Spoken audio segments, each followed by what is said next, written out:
माताएं बैठी हैं, बड़े ध्यान से इस दृष्टांत को सुनेंगे। कहते नहीं हैं अगर 7 दिनों की न कथा याद कर पाओ, पल भर की भी कथा याद कर ली, मनन कर लिया, विचार कर लिया, अगर उस पर चल गए तो मैं दावे से कहता हूं आपका जीवन सुधर जाएगा। जो श्री राम कथा सुनता है उस मनुष्य का जीवन सुधर जाता है। जो श्रीमद् भागवत कथा को सुनता है उस जीव की मुक्ति हो जाती है। बड़ा सुंदर दृष्टांत है, बड़े भाव से सुनेंगे। परीक्षित महाराज, अब माताओं बहनों भाइयों मेरी तरफ ध्यान देना, सभी से हाथ जोड़ के विनती है। बड़ा सुंदर दृष्टांत है।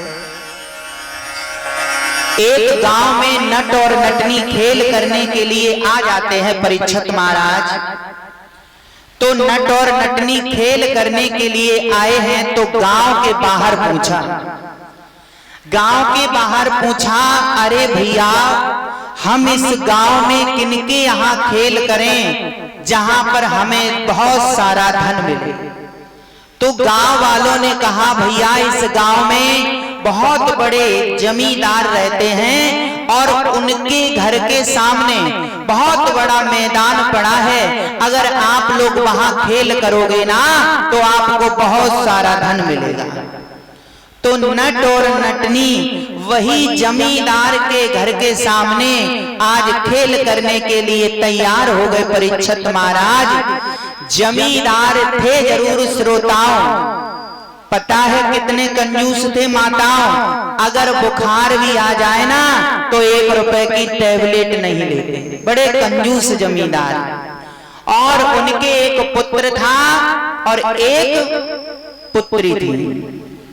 तो वही नट और नटनी खेल करने के लिए तैयार हुए हैं। नट ने रस्सा बांध दिया है माता पिता भाई बहन, और नट नीचे से जैसे ही ढोल बजा रहा है, ढोल की आवाज आज कानों में पड़ी है तो लोग दौड़ दौड़ कर जाने लगे हैं। अरे भैया खेल वाला आया, खेल वाला आया।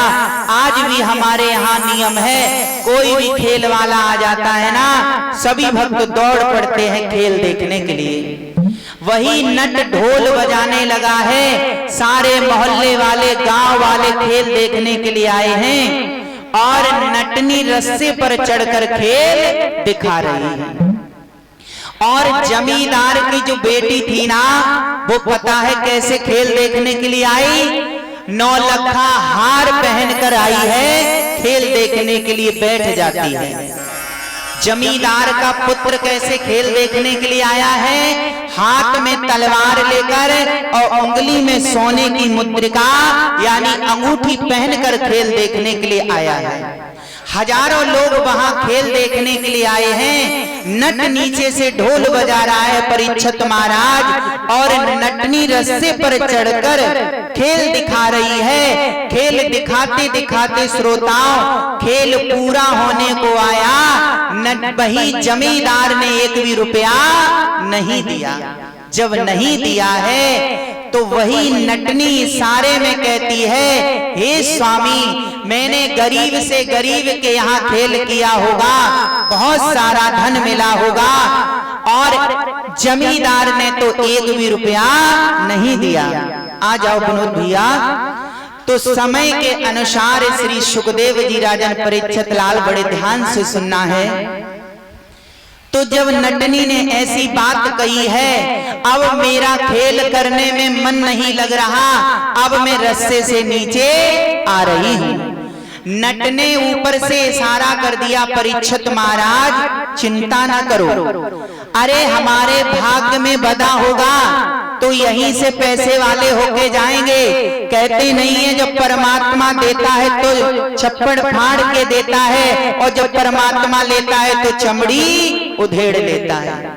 और नट ने नीचे से इशारा कर दिया, क्या कहा, बहुत गई थोड़ी रही थोड़ी भी अब जाए, और कहे नट सुन नटनी को ले दाग ना लग जाए। बड़ी सुंदर बात कही। क्या कहा, अरे चिंता क्यों करती हो, अरे पूरा खेल तो हो गया, थोड़ा खेल बचा है, अरे हमारे कुल में दाग लग जाएगा। एक नट और नटनी आए थे जो पैसे के चक्कर में आधा खेल करके चले गए। अरे चिंता क्यों करती है, भगवान के सहारे खेल कर जो हमारे भाग्य में होगा वो हमें मिल जाएगा। ये बात जमींदार की बेटी सुन रही नौलखा हार पहनकर, ये बात जमींदार का पुत्र सुन रहा, सोने की अंगूठी पहने हैं, हाथ में तलवार लिए।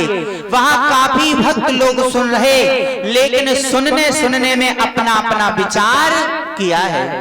जैसे ही नटनी ने पूरा खेल किया है, नटनी रस्से से नीचे उतर के आई श्रोताओं, और जैसे ही उतर के आई है, जमींदार की बेटी ने नटनी को बुलाया, अरे बहन मुझे तेरा खेल बड़ा अच्छा लगा है, मैं कुछ देना चाहती हूँ। नटनी ने कहा, बहन आप क्या देना चाहती हो, दे सकती हो। तो वही जमींदार की बेटी ने श्रोताओं अपने गले से नौलखा हार उतारा और नटनी के गले में पहना दिया। जमींदार के समझ लो प्राण से निकलने लगे। जिसने 1 रुपया न खर्च किया हो माताओं क्यों, और उनकी बेटी 1-2 हजार नहीं, वो भी नौलखा हार किसको दे दे, नटनी को, बर्बाद कर दिया। 1-1 रुपया जोड़ा और इसने पल में बर्बाद कर दिया है। कोई बात नहीं।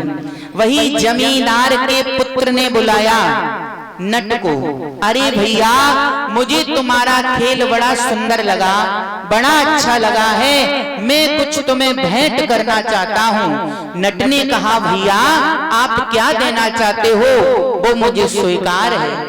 जो हाथ में तलवार थी जमींदार के पुत्र के, वो तलवार नट के हाथ में दे दी है। जो सोने की अंगूठी पहने था अपनी उंगली में, उंगली से उतार के नट की उंगली में पहना दी, वो भी हीरे की अंगूठी। अब जमींदार के रहे बचे प्राण वो भी निकलने लगे। 1-1 रुपया जोड़ के मैंने ये धन कमाया, इकट्ठा किया, और मेरे बेटा बेटी ने पल में बर्बाद कर दिया। समझ में बात नहीं आई। वही जमींदार ने अपनी बेटी को बुलाया, हे बेटी एक बात बताओ, मैंने 1-1 रुपया जोड़कर ये नौलखा हार बनवाया था, आप साधारण बेटी नहीं हो, वो भी जमींदार की बेटी हो, ज्ञानी हो, आपने ये हार नौलखा हार वो भी नटनी को क्यों दे दिया, मेरी बात तो समझ में नहीं आई। तो जमींदार की बेटी ने कहा, पिताजी सुनना चाहते हो तो सुनो, सत्य बताएं क्या झूठ, बेटी सत्य बताओ, तो सुनना चाहते हो तो सुनो। कहने के लिए मैं जमींदार की बेटी हूँ, विवाह के योग्य हो गई, 20 से 21 साल की हो गई। आपने ये नहीं सोचा हमारे घर में जवान कन्या है, विवाह के योग्य है, वर ढूंढने जाएं, आप पैसा जोड़ने में लगे हो। 20 से 25 साल की हो गई, आपने ये नहीं सोचा हमारे घर में जवान कन्या है, विवाह के योग्य है, वर ढूंढने जाएं। तो मैंने आज रात्रि में ये सोचा था, ये सारा माल जेवर पहन के रफू चक्कर हो जाऊंगी और पिता के कुल में दाग लगा जाऊंगी। जमींदार ने कहा, बेटी तो क्यों नहीं गई? अरे पिताजी इस नट की बात ने मुझे ज्ञान करा दिया, क्या बहुत गई थोड़ी रही, थोड़ी भी अब जाए, और कहे नट सुन नटनी कुलय दागना लग जाए। इस जमींदार इस नट की बात ने मुझे ज्ञान करा दिया। पिताजी क्या ज्ञान कराया है? अरे 20 से 25 साल की तो हो गई और 8-10 साल जवानी रहेगी, उसके बाद ढल जाएगी, पिता की ही ढेरी पे मर जाऊंगी, कुल में दाग नहीं लगाऊंगी। वही जमींदार ने बेटी को सीने से लगाया, बेटी ऐसे एक क्या 1000 हार चले जाएं कोई गम नहीं, जब लाज चली जाती है कभी वापस आने वाली नहीं है। वही जमींदार ने अपने पुत्र को बुलाया, हे बेटा एक बात बताओ, तुमने ये सोने की अंगूठी और हाथ में तलवार नट के हाथ में क्यों दे दी? मेरी बात तो समझ में नहीं आई। तो जमींदार के पुत्र ने कहा, पिताजी सत्य बताएं या झूठ? नहीं सत्य बताओ। कहने के लिए तो सुनो पिताजी, मैं जमींदार का पुत्र हूँ, वो भी इकलौता पुत्र हूँ, और इज्जत एक नौकर के भी बराबर नहीं है। अगर कहीं भी जाता हूँ ना तो मुझे पैसे आपसे मांगने पड़ते हैं। अगर कहीं भी जाता हूँ पैसे मांगने पड़ते हैं, आप ज्यादा पैसे नहीं देते हो, उतना ही खर्च करने के लिए देते हो। मन का ना पहन पाता हूँ, ना खर्च कर पाता हूँ, ना घूम पाता हूँ। तो मैंने आज रात्रि में सोचा था इस तलवार से पिताजी की गर्दन उड़ा देंगे, और कोई दूसरा तो बेटा है नहीं, और गद्दी के राजा बन जाएंगे। तो जमींदार के पुत्र ने कहा, बेटा आपने मेरी गर्दन क्यों नहीं उड़ाई? कहा, पिताजी इस नट की बात ने हमें ज्ञान करा दिया। कैसे? बहुत गई थोड़ी रही थोड़ी भी अब जाए, और कहे नट सुन नटनी को लय दागना। कैसा ज्ञान कराया? अरे मुझे इस नट की बात ने ज्ञान कराया। 50 से 60 साल के तो हो गए पिताजी, और 8-10 साल जियोगे, उसके बाद गोविंदाय नमो नमः हो जाएगा। कोई दूसरा तो बेटा है नहीं, जो बंटवारा हो हम ही हैं। क्यों कुल में दाग लगाएं? लोग कहेंगे कि धन के लिए एक बेटे ने पिता की हत्या कर दी है। इस नट की बात ने ज्ञान करा दिया पिताजी। जमींदार ने अपनी गर्दन पर हाथ फेरा, हे नट और नटनी, अगर आज आप खेल करने के लिए नहीं आते तो मेरा गोविंदाय नमो नमः हो गया। बोलिए भक्त और भगवान की। तो मेरे कहने का मतलब ये है श्रोताओं, यहाँ 7 दिन की कथा चल रही है। अगर 7 दिनों की ना कथा याद कर पाओ, अगर पल भर की भी कथा याद कर लो, ये नहीं घर में टाइम पास नहीं हो रहा है, चलो भागवत में चलेंगे टाइम पास हो जाएगा, नहीं। भगवान के दरबार में जैसी भावना लेके आओगे ना टाइम पास की, तो भगवान भी जब आप मुसीबत में होगे ना तो भगवान भी टाइम पास करेंगे आपके साथ। ध्यान से सुनना है।